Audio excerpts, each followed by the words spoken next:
Hey, what's going on everybody over on the Overpowered channel? My name is OPT Swift, otherwise known as Taylor Swift, and today we got you a video brought to you by OP Killed By, a 56 gun streak solo on the map Recovery, and he's using several different weapons. He's picking up weapons to scrap for ammo, and so it's not just a bow gameplay. You're going to be seeing variations of different weapons, so I hope you guys enjoy the variety in one gameplay. Go check out the links in the description. Now, today I got you guys an interesting topic that I wanted to talk to you guys about. I know in my recent commentary I did the Taylor Swift commentary, so this commentary is going to be just a generic gameplay commentary. So hope you guys enjoy, and if you guys want to check me out, links in the description as well. So let's get on with this video. So what sparked my interest was to talk about something that was related to esports. I will quote my fingers when I say this, esports. Now, one of the biggest games for esports is League of Legends, and it also headlines on the HBO. They did a coverage on it, and they talked about how collegiate teams are being established and stuff after the whole Worlds. And if you guys never played League of Legends, it's a very interesting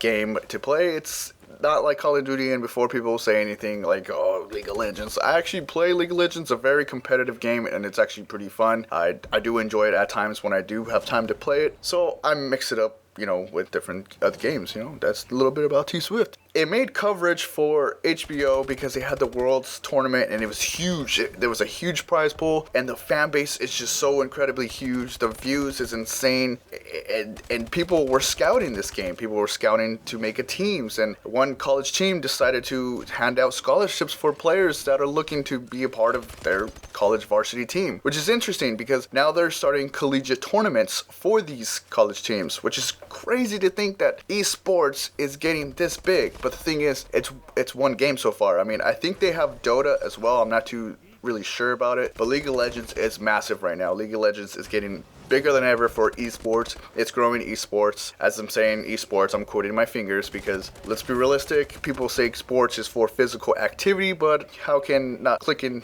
a mouse with a finger and, at the same time can be somewhat physical. I'm not going to go too in depth with that topic, but the point of this video is it makes money. It makes a lot of money. There's so much growth, money in that business, and there's a reason why people want to call it a sport, and they want to establish it for college teams. They have a varsity college. There's a college team. It's called Robert Morris, I believe, has a varsity team for League of Legends. That's crazy. And then they're putting scholarship money on the line for these collegiate tournaments. It's $100,000 for the collegiate winner. Like, that's insane. And it got me thinking, well, why isn't Call of Duty kind of up there? Well, look at the past year with Ghost. Who really wanted to watch that game for competitive? And it sparks me because it's like, okay, well, wouldn't League of Legends fan base and the growth, the streaming views, the tournament funds, the prize pool, wouldn't that spark their interest to make a better Call of Duty to have that?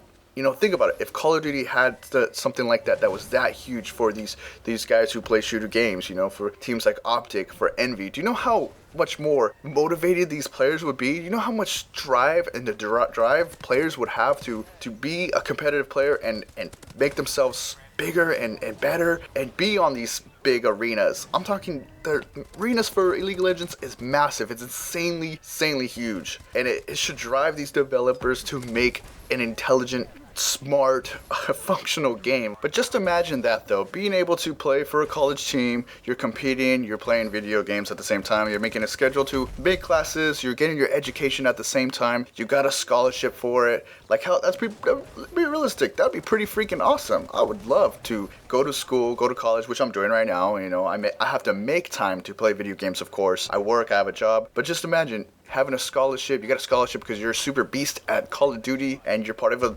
high level college team. You're playing with people, you're practicing with your squad, and these League of Legends college teams are actually a group of 20 of them. So the game is 5 versus 5, so that's basically 2 teams. You got a varsity and you got a junior pretty much, and if Call of Duty had that as well, like, it'd be huge. But obviously Call of Duty would have to take a lot of steps to be able to get to that point. I mean, within the past years, how successful this game has been with selling on the market and stuff, you think you know, it would be up there, but that just tells you right now that the views that are down and people aren't as interested to playing the game, you know, after they buy it. There's always problems with Call of Duty, and it needs to be perfect. And, you know, we're not saying that League of Legends is a perfect game, but League of Legends is doing something right. The formula is right, and they're bringing the attention from all people all around the world. I think Call of Duty can do that as well.